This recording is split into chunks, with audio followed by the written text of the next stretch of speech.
Breaking news. Co-host Ian has been brought in for questioning to answer to allegations of conspiracy to harbor anti-imperial forces. And later, we get to sit down with the Dark Lord himself to talk to him about his new book, The Art of Altering the Deal. Those stories and more at 11.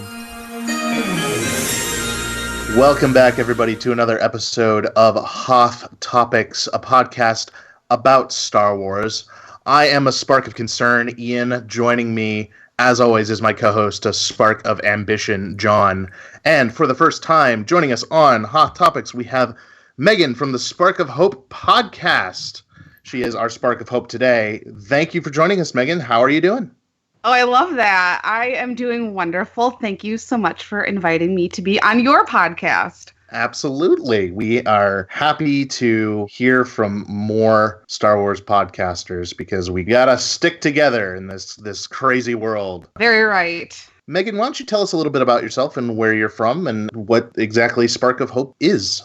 Okay, well, my name is Megan, of course. I am from a small area in Illinois, northern Illinois, actually just a couple hours outside of Chicago. So having celebration here basically at home was really amazing this year. I am in my mid-30s. I'll just throw that out there. And I'm a big Star Wars fan, and I started my podcast. It's not quite been a year. I honestly don't remember. It was last summer sometime. So we're going on a year here pretty quick. So basically the reason I started my show, well, I had thought about doing a podcast for a really long time. Sometimes I'm slow moving on things and trying to figure out exactly what I wanted to do. And it took me a long time to actually come up with Spark of Hope, but I wanted to be clever. So I was like, I'm going to go back to the movies and see what I can find. And then I found that verbiage in the Last Jedi crawl. And I'm like, this is perfect. We tried to be clever too, and it took us a while to land on Hoth Topics. We discovered someone else was clever before us, and so we had to rearrange everything that we had set up. Yeah, I know. I looked because I was going to do like Galaxy of Hope, Galactic Hope. I was trying to think of all these words to fit together. And then there was like some random websites out there that had similar names. And I was like, I gotta think of something that is nowhere else. So yeah, I love Hoth Topics. I keep wanting to say Hot Topics, but that's play on words. I love it. It's amazing how many times people will hear Hoth Topics, the name, and just be like, hot topic, Hoth Topic, hot topics, like just completely two plurals, guys, two plurals. Well, so what kind of stuff do you cover on Spark of Hope? So my podcast is, well, the reason I started it was because I was diagnosed with breast cancer 2.5 years ago. Happy to say I'm cancer-free now. That's fantastic. While going through treatments, Star Wars was with me every time. I wore a Star Wars t-shirt. I watched the movie because my treatments are like 4 to 5 hours long. So after everything happened, I'm like, what can I do? What creative thing can I do to talk about what I went through, talk about being a Star Wars fan, and kind of bring hope to other people going through really difficult times? First, I had started a blog called I Rebel, My Cancer War, and each blog was a title, like sort of a recreation of a title of the Star Wars movies. And then I was like, I was meeting so many people that either had cancer, were going through treatments, or went through like some other really difficult times in their lives. And I'm like, I want to highlight these people because there's so many of us out there, whether it's a medical thing, whether it's, dealing with anxiety, depression, or just anything really difficult in their lives. But using Star Wars to sort of help get them through it, I thought was just this really amazing combination. So that's what inspired me to start this podcast. That's absolutely amazing. That really hits home for me personally. As our viewers know, my mother is also a brain cancer survivor. She's also a cancer survivor. She had brain cancer during her treatments. Star Wars was what helped me be strong and allowed me to have that hope that I could then project onto her when she was going through her treatments. So the healing power of fandom is a very big and powerful thing, and I think it's amazing that you are projecting that out into the universe. It is much needed. You guys know sometimes the discourse in Star Wars fandom is insane. Oh, yes. Madness. It's madness. And I do talk about that a lot with my guests, because most people I've met through Twitter, and so that's sort of where I see most of the craziness. But to try to find a way to be like, all right, so this is just like Star Wars brings people together, but it's not the only thing. Supporting each other, that's amazing that you, as not the cancer patient, but as the cancer patient supporter, were able to use Star Wars to help you is so important too, because you're going through a lot watching your loved one deal with this really crazy thing that's happening to them, and that's just as important. So it was really important for me to share the love and support and hopefulness and all of that stuff throughout my podcast and hopefully in other ways. It really does show. Absolutely. What was your first Star Wars memory? Like, was it a movie or show? Like droids or Ewoks? So, I was born in the early 80s, but I had, missed the original trilogy. It was either not born or way too young to see it. My first Star Wars memory. I just laugh every time I think about it, because I don't have a lot of memories of my childhood, but I do vividly remember her buying R2-D2 underoos for me. Huh. And I don't know how I was old enough to talk, but like still figuring out my words. So instead of calling R2-D2 R2-D2, I called him Artie Duty. That's awesome. Because I had no idea who R2-D2 was. I just knew I had these underoos that I wore with RT Duty on them. But then for the longest time, like, I didn't really know I had heard about Star Wars. I had never seen the movies until I was a teenager when the special editions came out in the 90s. So there was sort of this long span of time. And the funny thing is, I love sci-fi movies and adventure. I loved Harrison Ford. He was the one that got me into Star Wars, because I loved Indiana Jones and I loved him in The Fugitive. Kind of young maybe for that movie, but I loved that movie. And then when the special editions were coming out, I'm like, oh my gosh, Harrison Ford's in the movie, so I have to go see it. And then I was hooked from there. I was a Star Wars fan for life. That's fantastic. Harrison Ford is not normally... Usually I hear, and it was the case for me, I found Harrison Ford's career after Star Wars. Like, Star Wars was my introduction to Harrison Ford, but you kind of did the opposite. Yeah. That's pretty cool. Yeah, and I like the Indiana Jones Temple of Doom used to be on all the time, in syndication, and for whatever reason, that was the movie I would watch all the time. I just loved him in it. And then The Fugitive was on all the time. So I was like, give me more Harrison Ford. Shaking his finger and pointing at random people. That's like, it's a thing that you notice. Every Harrison Ford movie has him shouting and pointing, wagging his finger at somebody. I have seen that YouTube compilation video at one point. It's amazing. That's a thing he does in every movie. Yeah, it's absolutely a thing. Yeah. Yep. So, what's a favorite thing about Star Wars that you kind of take away from it? What makes you happy about the franchise, or your favorite parts, characters, plots, anything like that? I think overall for me, it's just the experience of watching the movies. Every time I watch them, I just get this happy feeling because I feel like I've gone on this amazing adventure with these characters. Han and Leia have always been my favorite characters, not just because Harrison Ford plays Han, but it's not about them having, like a romantic relationship. I just loved those two characters, the way they played off each other and the other characters. And they have the literal best quotes in the entirety of Star Wars, in my opinion, because we all have our own personal preferences. And then ultimately the story is about hope for me, and love, and doing what you can to make things better. So I feel like I really connect with that. And that for whatever reason, I really connect with all of the Force lore. Yeah, fellow Forcey. Yes, I'm so into that. Like that is my favorite part. When they really dig down and sort of talk more about the Force, where it comes from. It's not just about floating rocks. Lifting rocks. Yes. Oh, that was a good Yoda. Thank you. So, yeah.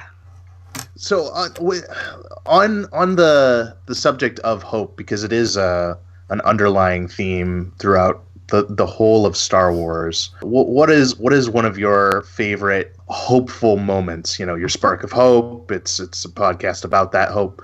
So what's a particular scene, or maybe one of the movies that represents that most for you? That is a great question. And honestly, I don't know that I've really thought about a specific moment, because overall, it's an overarching theme for me. Sure, I think fair. That if I break down like the prequels and the original and the sequels and Rebels, I think probably, I know there's this really great moment in Rebels with Hera where she says, "We have hope." And in Rogue One, oh yeah, rebellions are built on hope. I think Cassian says it, and then Jyn says it at some point. When Poe says, "We are the spark that will light the fire," I think those little moments, anything with Leia, she's been through so much, and for me overall, she sort of represents hope. Help me, Obi-Wan Kenobi, you're my only hope. Like, yeah, definitely those little moments, I think, throughout really register with me. Is there an upcoming project that you're looking forward to a lot in Star Wars? I mean, other than Episode 9... Because we're all excited for Episode 9. Yeah. Even the people who say they're not excited for Episode 9, you're going to be in the theater with us. We know. Yes, absolutely.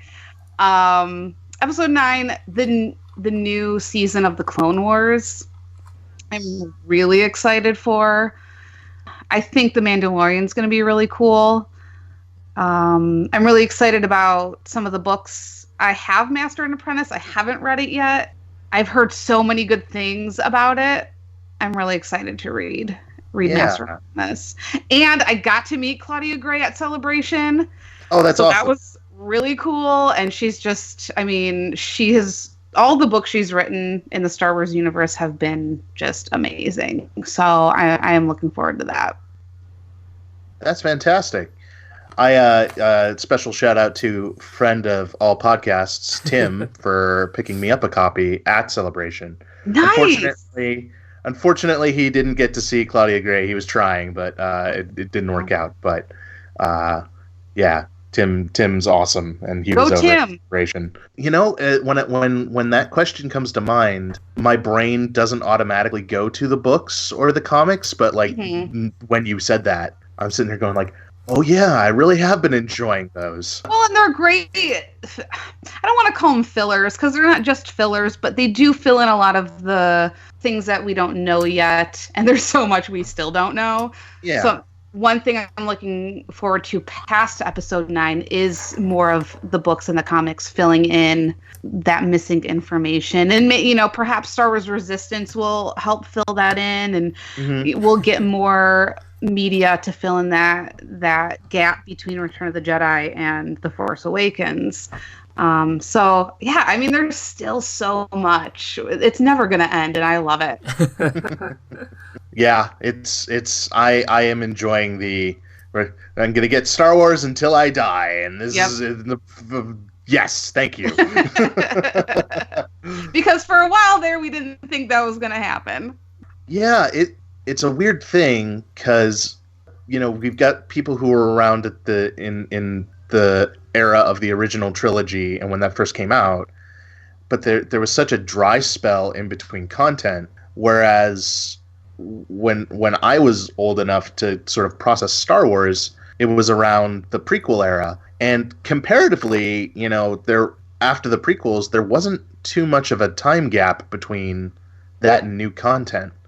So there's always kind of been something Star Warsy out and around in my life, and I can't imagine going through the drought of when they were figuring out the expanded universe and figuring out, how is, because that's great that they have that, all those, they call it legends now, all the legends material, but like to be around when they were trying to weave and connect those dots, that sounds that sounds like a rough time. So you should have just done what I did and just become a Star Trek fan. Oh. Just content until always content. Always content. Yeah, even now, even to this day. Yep. Still trekking. Hashtag still trekking.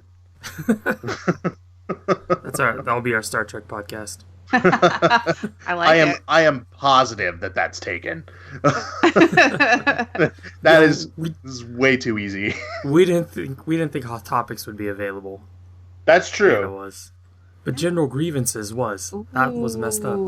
Yeah, that was our first podcast name, and like we got to conception phase and started registering emails and stuff, and then we went, maybe we should double check one more time. Sure enough, we found another podcast called General Grievances. Well, there's one more question in this bracket of questions. So, Megan, what is your most controversial Star Wars opinion? Ooh, that's again a Hoth topic. I don't know that I have a truly controversial Star Wars opinion. Perhaps this might be, but I am a huge fan of the prequels, and The Phantom Menace is probably in my top 4 Star Wars movies.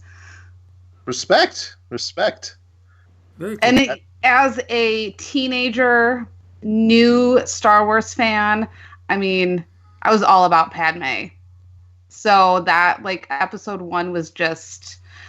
I didn't have the internet. I wasn't online checking out what other people thought. I didn't have any preconceived notions about anything. I just knew that Natalie Portman was in the movie and she was the same age as me. And I'm like, wow, this is so cool. And I just loved it. I loved every moment of The Phantom Menace. That's really awesome. Yeah, I've been really enjoying the last few years this resurgence of prequel love.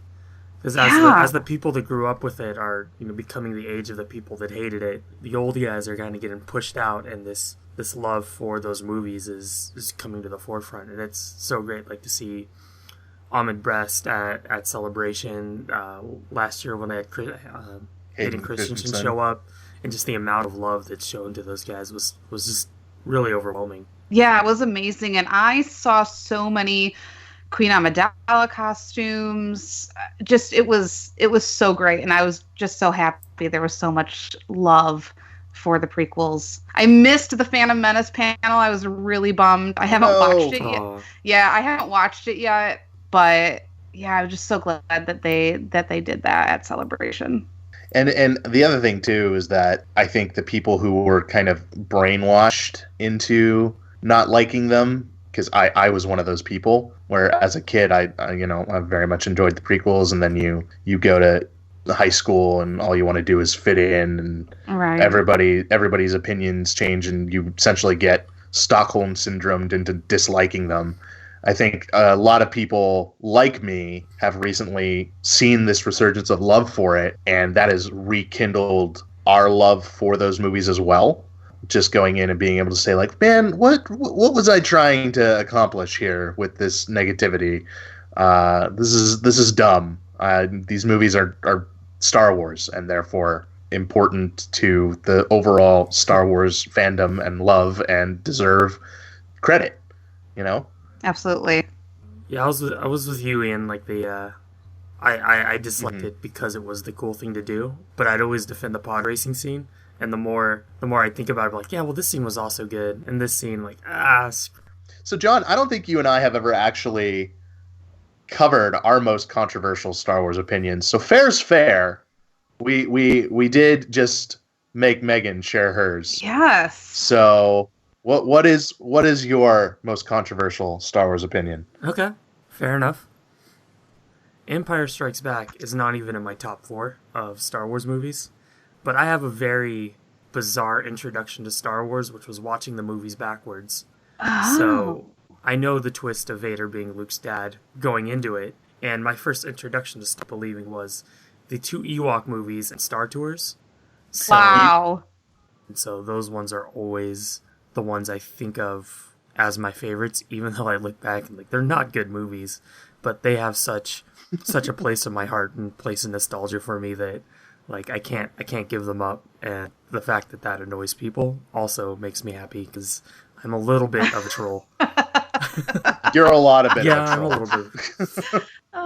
Like, Well, I think that's great because, like, you know, we all have our own path to Star Wars, and we're all different. So why should it be the same for everyone?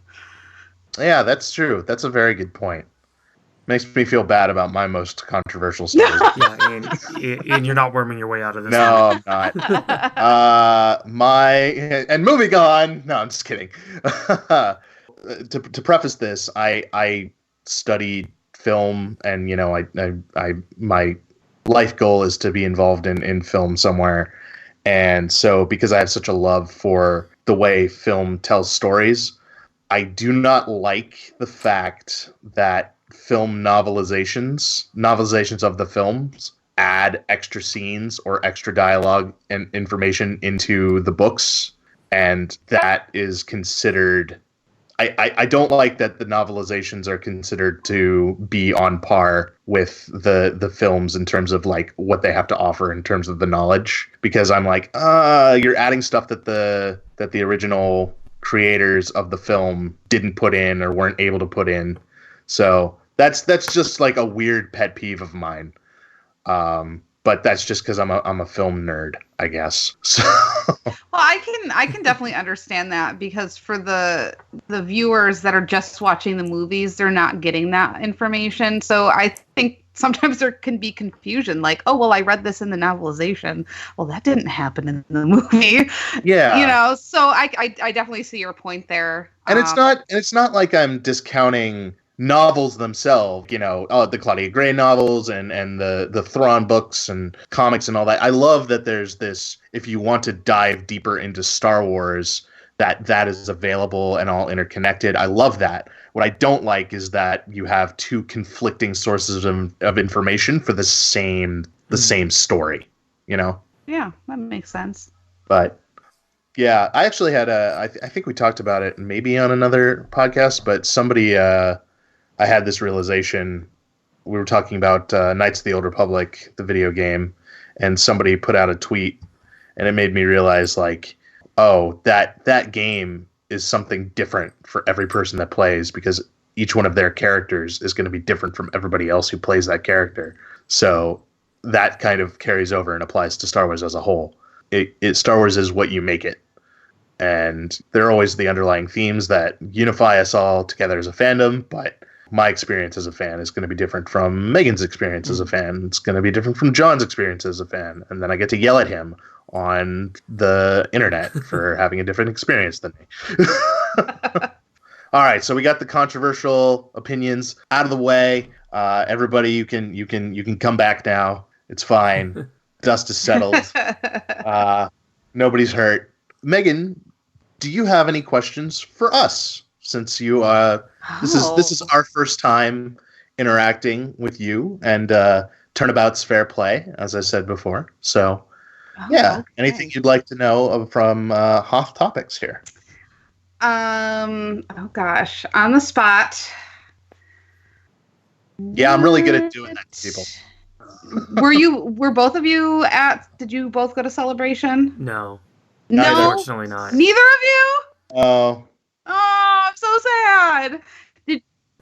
That's okay though. We got to hang out and watch the live streams and you know experience it through both that and people like you and friend of all podcasts Tim and our buddy Steve, who all went and were able to enjoy it. So, but supposedly the next one is going to be in Anaheim. It is, which is yes, next year. I'm so excited. Just like an hour away from us. So we're definitely going to be there. Yeah.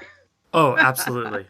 I normally go to San Diego Comic-Con since we live in San Diego. Which I'm jealous of because I love San Diego. I've only been there once, but I had a fantastic time there.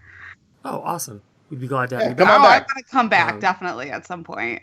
We'll do a podcast get together.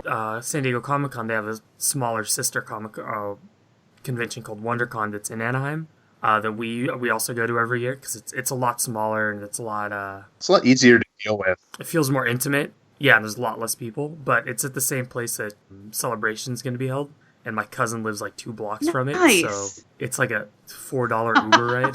It's awesome. It's fantastic.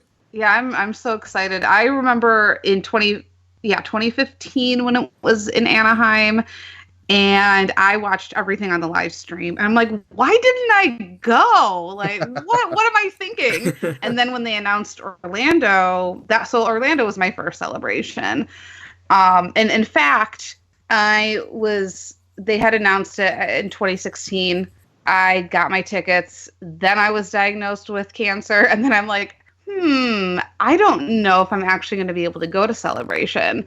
But I had finished my first part of my chemo and then had surgery and then was going to start radiation. And I go to my radiation oncologist and I'm like, so I've got this trip planned. You think I could still go? And he's like, yeah, you could still go. So I missed my last 2 days of radiation to go to Celebration and then came home and finished up. And I was like, it was the best. It was the best weekend after everything I had gone through. And then I was able to go to Celebration. And I'm like, I'm never going to miss a Celebration. Ever. That's awesome. That is absolutely fantastic. Are you looking forward to the Disney parks opening up? Yes, I am. I was trying to think before we knew it was going to be in Anaheim next year. Do I go to Florida? Do I go to California the first time? How long do I wait to go to Galaxy's Edge? Because it's going to be insane. Yeah, it's going to be nuts. So now I have my answer. It's still going to be insane during Celebration because there's going to be every Star Wars fan there. But so I don't know. I joke at Celebration this year. I was kind of joking like, is the Star Wars Celebration storyline actually longer than getting into Galaxy's Edge? Because it's pretty comparable when you get all these Star Wars fans in the same place. The lines are pretty long. It's true. Any convention or gathering, they're gonna be nuts.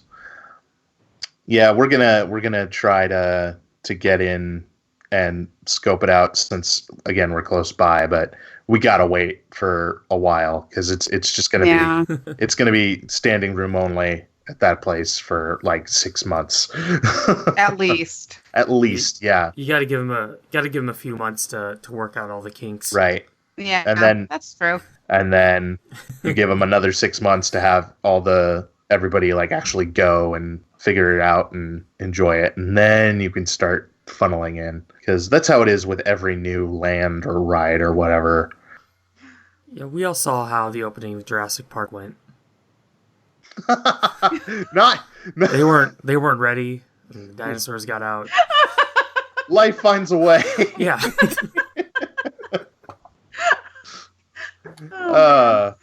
Now I'm just imagining the animatronic Hondo just like escaping, running around town. I want to join his pirate crew if that happens. Hondo's my favorite. Why do none of you have starships? I don't understand. I just want to hang out with the Hondo animatronic. Really, that's all I want to do. Well, you're gonna get your chance. All right. Any other questions for us? Putting you on the spot again. I know. Why? I'm trying to think what we talked about, so I don't ask a similar question. Repetition is the lifeblood of our podcast, so it's fine. Do you guys have a favorite character in particular? I'll take this one first, John. I am a Obi-Wan Kenobi fan. Nice. I love Obi-Wan. I think he's the perfect example of the best intentions of the Jedi at kind of like their worst point in history. Because really, that's the whole point of the prequels and the story of Star Wars was like, hey, the Jedi, really great idea. Execution got a little sloppy at the end there. And I find Obi-Wan equal parts heroic and tragic. I mean, it helps that Alec Guinness and Ewan McGregor and James Arnold Taylor just bring that character to life in the ways that they do. And yeah, I'm a big Obi-Wan fan. Awesome. All right, mine is split between two people. As I said, I want to hang out with the Hondo animatronic, and that's because Hondo is one of my favorite, like, newer created characters. I just love that he is true to himself as a pirate and as a scoundrel. Like in the Clone Wars, and they had captured Count Dooku, and Obi-Wan and Anakin go to pay for him, I guess. Yeah. And then he just turns around and captures them. I've always enjoyed that, and like when Ian and I play Dungeons and Dragons a lot, and I tend to play a lot of characters that are just like Hondo. He'll work for the greater good if it suits him. If it's in your best interest. Yeah. So between him with like the new canon, and Grand Admiral Thrawn would be the guy that's tied up there. Because after I discovered Star Wars, I went to the local library one day, and I found the Heir to the Empire books. Yes. In the sci-fi section, yeah. And I was maybe like 6 or 7 when I found those, and they were definitely too big for me to read. So I would rent those, or check borrow. out. I'll go check out. Yeah, borrow. I'd borrow that trilogy and the Jedi Search trilogy. And I would just sit in my room and stare at the covers and imagine what was going on inside them. And then I discovered there was a thing called audiobooks, and it's really hard to read now because audiobooks exist.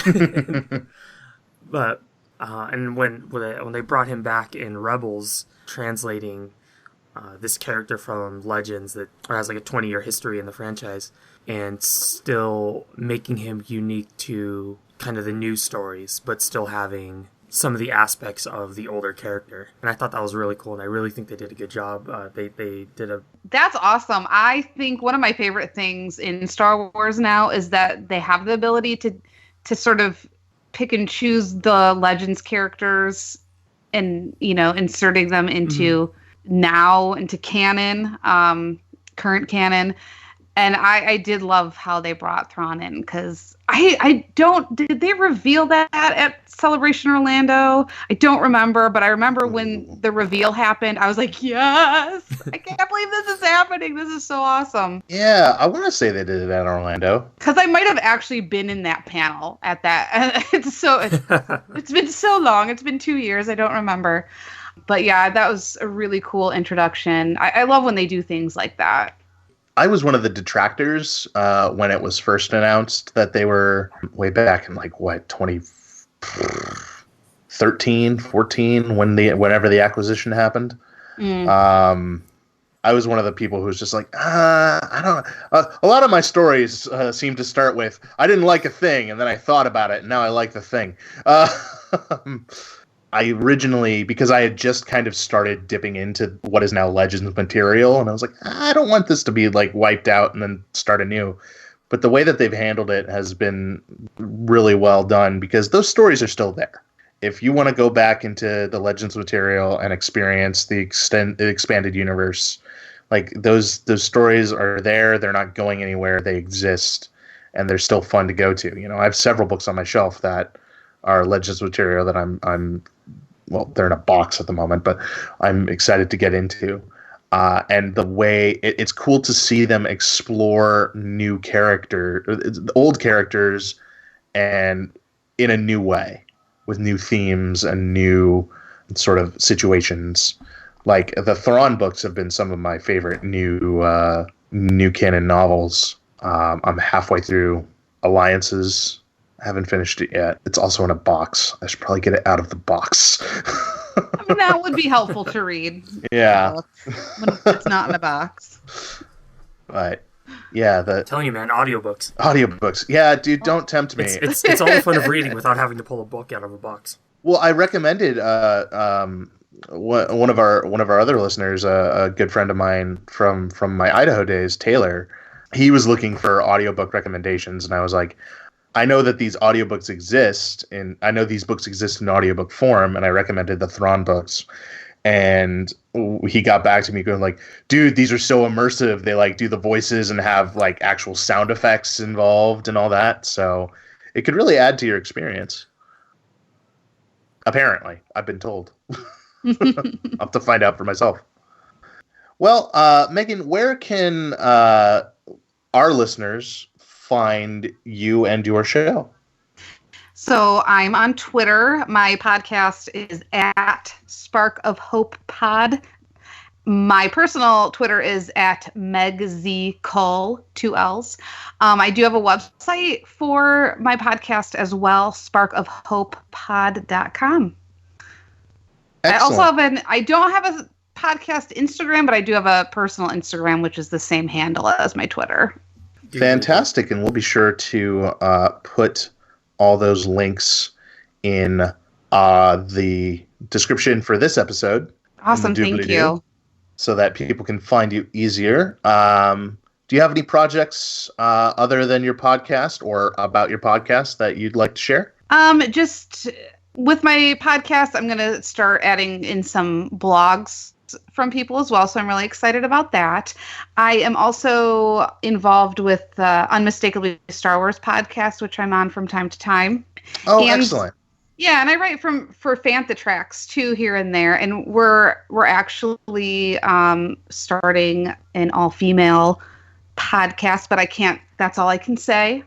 So something to look forward to. Something to look forward to. Yeah. The great thing about the great thing about Celebration is being able to meet and interact with people, but not just from America, from all over the world. And the Fantha Trackers are mostly from Europe. So it was really fun to interact with them and talk with them and, kind of joke about our accents and how we say things differently. So very nice. So it'll be a fun podcast because we're all from different places. So now I know we were kind of getting into the wrap up point, but something you said actually triggered a question for me.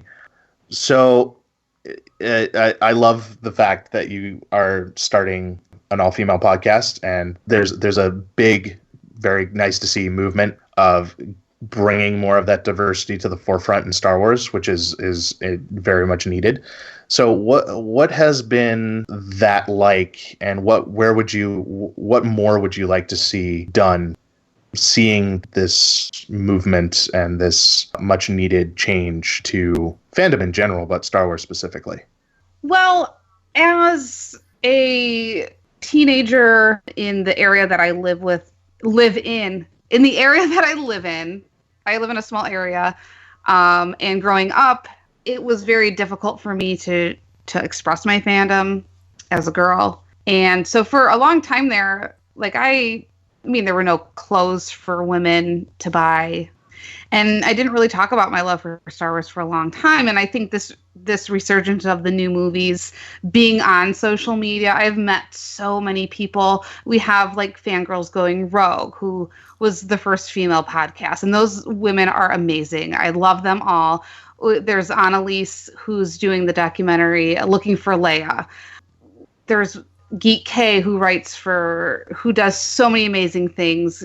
Geek Fashion Galaxy, she writes so many blogs. Like, we're getting there. There's so many female fans out there that are so creative, and I think it's just keeping on, like keep doing it.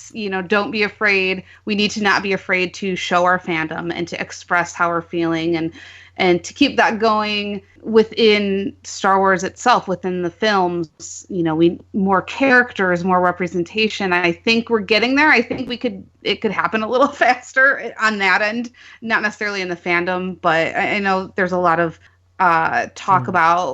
continuous talk about Star Wars representing women better. Mm-hmm. I definitely think that still needs to happen. That women in production, in the movies, in authors. We have so many great female authors in comics. It just, it really warms my heart that there's so many women out there that are doing amazing things.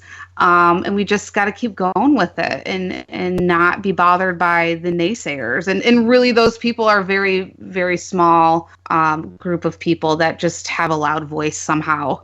Well, the internet gives everybody a megaphone. So yeah. Very, very well said. And I couldn't agree more. And I mean, it's to have support from you guys and from everybody else that I know, like, it really means a lot. And I think for me, it was just a lot of self-doubt, lack of confidence. And then I just sort of realized I can do this. I can have my own podcast. I don't have to be, I don't have to have thousands of followers. But if, I have a voice, we all have a voice, and to be able to realize that and be like, all right, I'm just going to do something that means a lot to me and means a lot to other people. That is what it's about. And I think it's incredible. And thank you guys for, highlighting those things too, because like you said, we may have all different, we may be from different places. There's so many podcasts out there, but we're still a family. And to support each other is really, really important. Absolutely. Yeah. And that's one of the things that we kind of said when we first started this podcast is like, if we have like 3 people that listen to us, like, that's fine. We're just going to keep going, like, because we want to talk about this stuff. We want to meet people who are also interested in the things that we've been doing and the Star Wars community. And I can't count the number of amazing people, both Star Wars podcasting and otherwise, that we've encountered that just through doing this project. And it's been quite an experience. So yeah, absolutely. Couldn't agree more. John, you have anything to add on top of that? I guess the only thing to add is when I started listening to podcasts, specifically Star Wars ones, I was excited to see that there was at least an emerging diversity in the shows that I could listen to. For a while, I only wanted to listen to podcasts that had kids as hosts, because I wanted to hear from somebody just getting into Star Wars, like the excitement of it. And now when we were, Ian, you and I were setting up this project, and I was looking at new podcasts to send emails out to, 90% of them were female-led. And I thought that was so cool that in this kind of nerdy culture we live in, which has predominantly been male-dominated for, since a nerd first existed, that all these women are finding a place to have their voice heard. And I think that's so cool, because it not only gives us as fans a different perspective on our fandom, but it also gives the people in charge making it, another venue to hear and to listen to what the community as a whole wants, and not just a segmented part of it, like you said, is the loudest. Yeah. Yep. Uh-huh. No. Yes, here nodding I'm my nodding. head. Yeah, me too. I was like, yes. I panicked because, like I was telling you earlier, my mic has a latency issue. Yeah. And so I'm like, wait, have I just been talking to the void? No, you're good. We just forgot we're not on scared. Camera. Just sitting there going, uh-huh. I agree.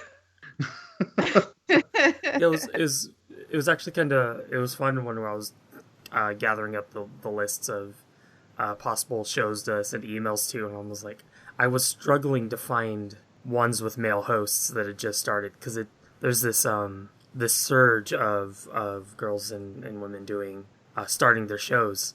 It was fun. Like, I had to force myself to go listen to male demographic shows, and like half the time I listen, I'm like, this is not something I really want to support on this show.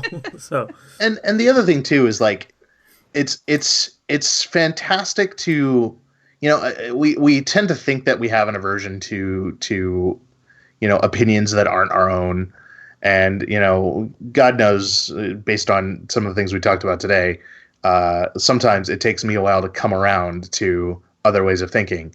But without this diversity in both the Star Wars community and communities outside, there are things that I would never have thought of. Ways of looking at my experience with Star Wars that I would never have conceived of without hearing these other opinions and without hearing these other points of view. You know, from a certain point of view, the same thing can look slightly different. Obi-Waning it up right there, but I wasn't gonna say anything. I was too proud of that dumb joke. So yeah. In today's world, too many people are looking at differences and seeing something to avoid, where we can learn so much more about each other and about the things that we love if we bring that in and look at those differences as learning opportunities. So and Star Wars is a great place for that to happen, because of the themes involved with the story. You know, it's an entire modern mythology that has shaped literally generations of people. We've got a diverse age range of fans, from people who were there at the original conception to the prequel kids to the kids who are growing up now during the sequel trilogy, and it's just going to keep going on like that. It's a unifying factor, and we need to treat it as such.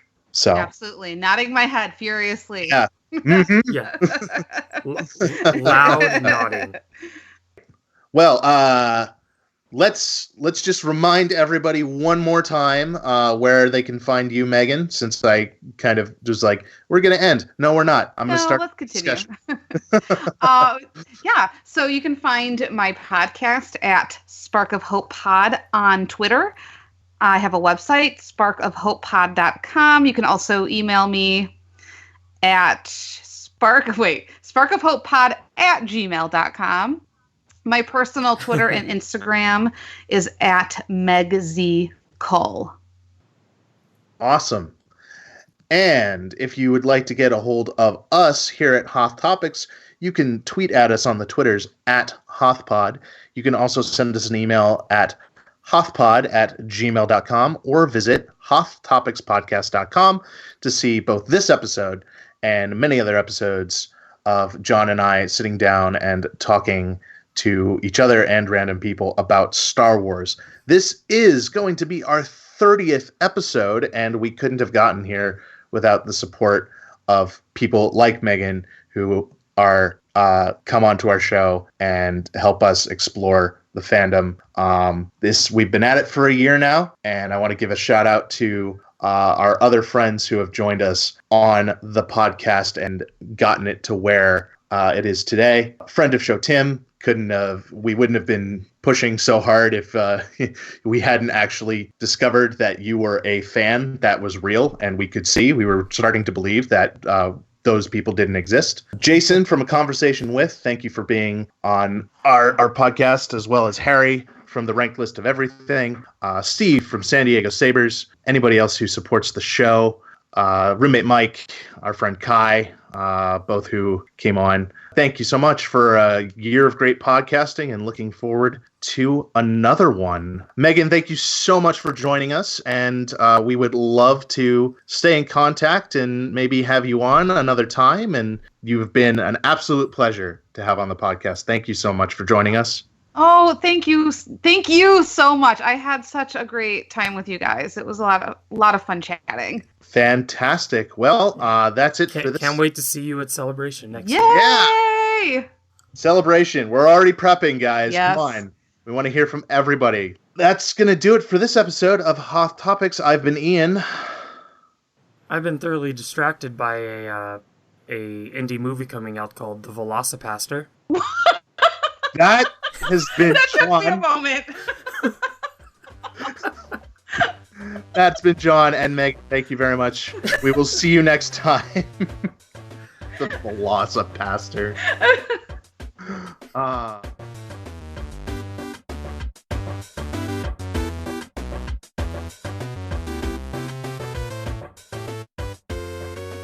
So, who talks first? Do you talk first? I talk first? You, no, me, you, me. Can't understand you with the whole apparatus.